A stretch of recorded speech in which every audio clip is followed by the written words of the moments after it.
Hi, it's Bruce. It's Sunday, April 13th. Got kind of a lovely day here. A little cloudy and a little cooler, but very nice all in all. Been very busy seeing a lot of shows lately. Yesterday we went to see The Adding Machine, a new musical by a new team of composer librettists.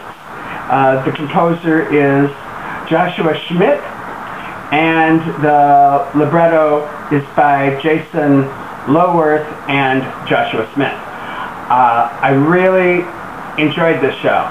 It's a modern musical piece, and sometimes that doesn't set well with my ear. But this has many types of music in it, and the parts that are it says I'm not a musician, it's hard. I don't want to say discordant or atonal, but there are some of that modern kind of music fits in actually with the characters.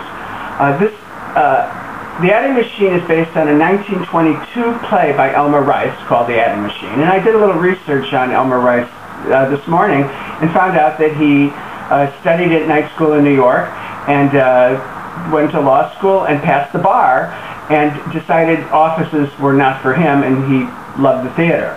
So this brings a whole nother reading to The Adding Machine, because it is about someone who's just all his life is the office over and over, and adding figures and being a clerk.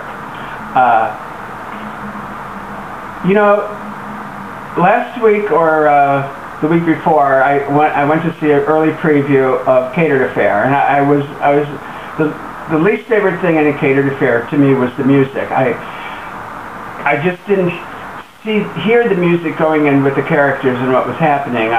The music just wasn't speaking to me. This music, which is totally not usually what I'm used to hearing, was so totally a part of the piece. So melded in with the characters and the scenes that were going on, and the differentiation of the different song styles and different scenes was so intriguing. Now, this isn't a show for everyone. I think a couple people in the theater were flummoxed, but it's really quite wonderful. It's being in the smaller Minetta Lane Theater is a big plus. I think this might get lost in a larger theater, and the cast is incredible. The cast is led by Joel Hatch as Mr. Zero. Most of the characters have names of numbers, if you're not familiar with Adding Machine. Mr. Zero, Mr. 1, Mr. 2, and their wives. But this show had more connection with the style of music they were writing and the piece. And the piece is very avant-garde. Having been written in 1922, I was reading it. It was very daring there in what Elmer Rice was saying.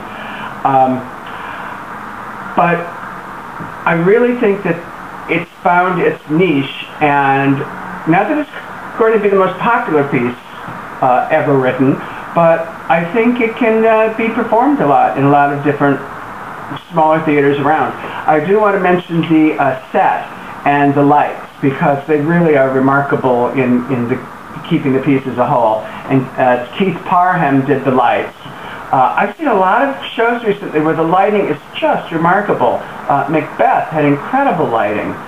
And the set's Tony Smolensky, the fourth. Long line of Smolenskys. Anyway, I highly recommend The Adding Machine for the more adventurous who are looking out a new musical form and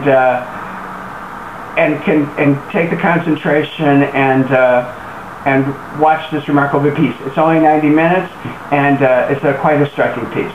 We really enjoyed it.